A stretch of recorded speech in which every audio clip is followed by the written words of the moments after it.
land with an earth-shaking whoop far out in a field. Droofus was so badly battered and bruised he couldn't move. He was one big hurt from the point of his tail to the spikes of his nose, and he lay there sprawled out in the field while the storm went thundering away over the mountains. Then he heard someone shouting, "It's the dragon! The big dragon! I saw him fall!" And pretty soon a small boy came running across the field, followed by a man and a woman. It was the same boy who had found his lamb in the dragon's cave. "It's him, all right," said the boy, after one look at Droofus. "He appears to be dead," said the father. "What a pitiful big thing," said his mother. "But he's not dead," cried the boy. "He just blinked an eye." "I can blink an eye," groaned Droofus, "but that's all. I'm just about done for." "Are you going to tell the king," the boy asked his father, "and collect 100 quadruples?" "You found him, son, so that's for you to decide." "He's a good dragon," said the boy, "and if I take good care of him, he might get well." Droofus was covered with a straw stack to keep him from chilling during the night. And every day the boy bought him bunches of fresh grass and a tub of fresh water, and every day the dragon felt a little bit better. "What makes your father so sad?" asked Droofus one day. "Because we are so poor," said the boy, "and the reason we are poor is because of all these big rocks. They take up so much room, there's not much land left to grow anything. We've tried every which way to get rid of them, but with everyone on the farm all pulling and pushing at once, we can't budge even one of the rocks." "That is enough to make anyone sad," sighed Droofus.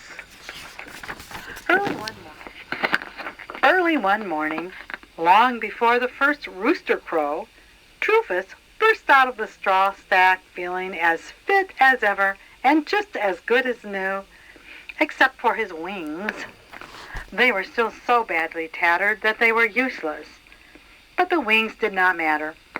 After that awful crash landing, Droofus was through with flying. Besides, he had better things to do. Seizing the nearest boulder in his powerful claws, he jerked it off the ground, then carried it away to the far end of the field, where he dropped it. Kerplump! "That was easy," said Droofus. The next time he carried 3 rocks, then 4 and 5, stacking them all into one pile.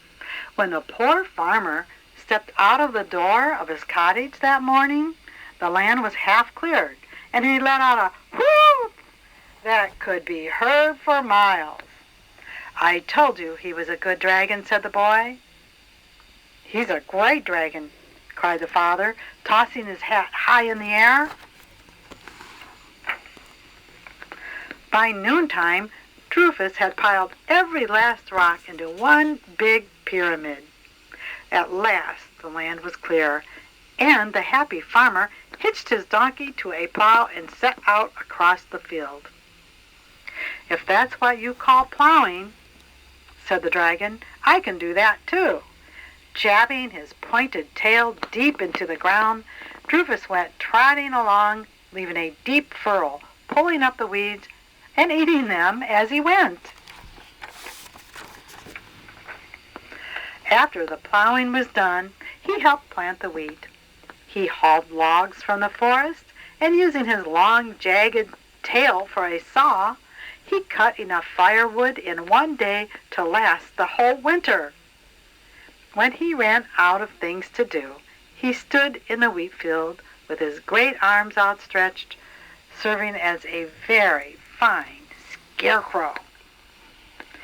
"He's worth a lot more than 100 quadruples," said the happy farmer. "He's worth 1,000. But the happiest of all was Droofus. At last he had become something useful. not just a big lunk of a thing. He no longer worried about the king's knights coming after him. The farm was so far out in the country, hardly anyone knew it was there. The only one to worry about was an old sheep herder who lived somewhere back in the hills. Once every spring, the man drove his ox cart over the bumpy road that ran past the farm on his way to the village to market his wool. The bad-tempered old fellow could be heard shouting at his oxen long before he passed by the farm, so there was plenty of time for Droofus to slip out of sight behind the barn. But one spring day, as the ox cart passed by, Droofus was careless and left his long pointed tail sticking out. The old sheep herder knew very well that such a tail could only belong to a dragon. When he reached the village late in the day, the old fellow went straight to the castle to tell the king. The next day the king and all his knights came riding up to the road to the farm on their great war horses, armed with swords and lances. Droofus knew there was no hiding. They had heard he was there, or they wouldn't have come. So he stood there in the field while the farmer and his son ran out to meet them. "We've come for the dragon," said the king, "and here's your reward of 100 golden quadruples." "I don't want the reward," said the farmer. "The dragon's not for sale." "I must have his head," said the king, "so please stand aside." "But he's a good dragon," said the boy. "He's as tame as a kitten. He even sleeps by my bed every night." "Look here, boy," growled the king. "I've got no time for tomfoolery." "Oh, I didn't mean all of him," said the boy. "Only his head sleeps by my bed. He sticks his neck through the window, and the rest of him stays outside." "Well, now, son, that's a bit more like it," said the king. "In fact, that gives me an idea. A grand idea.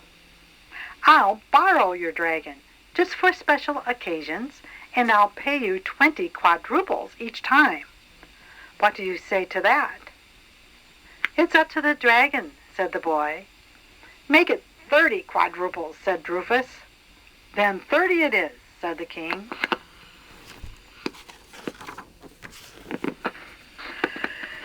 Droofus made his first visit to the king's castle on the 8th day of April, the day of the grand spring festival. People came from miles around, crowding into the great hall, which was splendorously bedecked with banners and streamers and festoons of flowers. High up on the wall, a giant of a dragon's head appeared through an elegant window framed in gold. A happy, smiling dragon's head that brought cries of surprise and squeals of delight and sent the crowd into a jolly, frolicsome mood. Soon they were all singing and dancing to the music of trumpets and flutes, and the spring festival was going full tilt. The dragon was so carried away by all the merriment, he suddenly burst into song with a booming, ear-splitting voice that rocked the rafters and drowned out all the trumpets and flutes before he finally caught himself. In all the excitement, Droofus the dragon lost his head, but only for a moment. The end.